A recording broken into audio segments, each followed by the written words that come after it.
Et si je te disais que ce n'est pas la paresse qui te bloque, mais ton cerveau? Tu te réveilles un matin, motivé, tu penses à tous ces projets qui te font vibrer, écrire ce livre, transformer ton corps, lancer ce business, apprendre une nouvelle compétence. Mais quelques heures plus tard, tu es là, ton téléphone à la main, Netflix en fond, encore une journée passée à repousser, et tu te dis, demain, je m'y mets. Mais demain ne vient jamais. Pourquoi? Parce que ce n'est pas la motivation qui te manque, ce n'est pas l'envie non plus. C'est autre chose, quelque chose de plus profond. Tu crois que tu es paresseux? Tu ne l'es pas. Tu es juste submergé. Quand un objectif paraît trop grand, trop flou, trop lointain, ton cerveau dit, c'est trop, on verra plus tard. Pas par flemme, mais pour te protéger. Ton cerveau déteste l'inconfort, l'incertitude, la difficulté. Il veut ce qui est facile, ce qui est connu, ce qui est immédiat.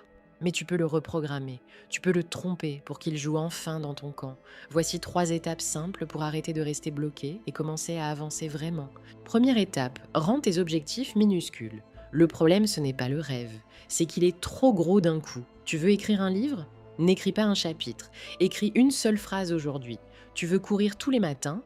Commence par mettre tes baskets et marcher 5 minutes. Ton cerveau n'a pas peur du rêve. Il a peur de l'effort immédiat que ça demande.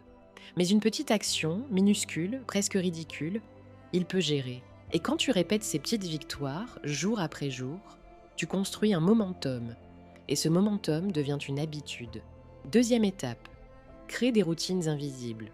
Tu crois que les gens qui réussissent comptent sur leur motivation tous les jours? Non, ils comptent sur des routines, parce que la volonté, ça s'épuise. Mais une routine bien placée, elle te pousse même quand t'as pas envie. Exemple simple, tu veux lire plus? Pose un livre sur ton oreiller chaque matin. Tu veux boire plus d'eau?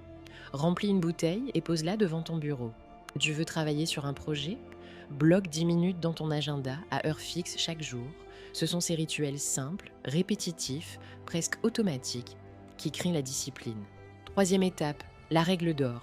2 minutes. Tu veux changer ta vie? Commence par faire quelque chose. Pendant 2 minutes, lis une page, range un tiroir, écris une phrase, fais 10 pompes. Parce qu'en réalité, le plus dur, ce n'est pas de faire. Le plus dur, c'est de commencer. Et une fois que tu es lancé, tu te surprends à continuer. Comme une boule qu'on pousse sur une pente, le premier mouvement demande de la force, mais après, ça roule. N'oublie pas le plus important, récompense-toi. On oublie trop souvent de se féliciter, mais ton cerveau, lui, adore les récompenses. Après tes 2 minutes d'effort, fais quelque chose que tu aimes. Écoute une musique qui te booste, bois une boisson que tu kiffes, prends 5 minutes pour juste souffler. Tu crées ainsi une association positive, effort égale plaisir. Et ton cerveau voudra recommencer. Il faut retenir ceci, les gens que tu admires ne sont pas meilleurs que toi. Ils ont juste commencé petits et ils ont continué. Tu n'as pas besoin d'être parfait. Tu as juste besoin d'être constant. Les petites actions, répétées chaque jour, font plus que les grands gestes isolés. Alors choisis une chose, là, maintenant, et donne-lui 2 minutes de ta vie, pas demain, aujourd'hui, parce que tes rêves ne t'attendront pas éternellement.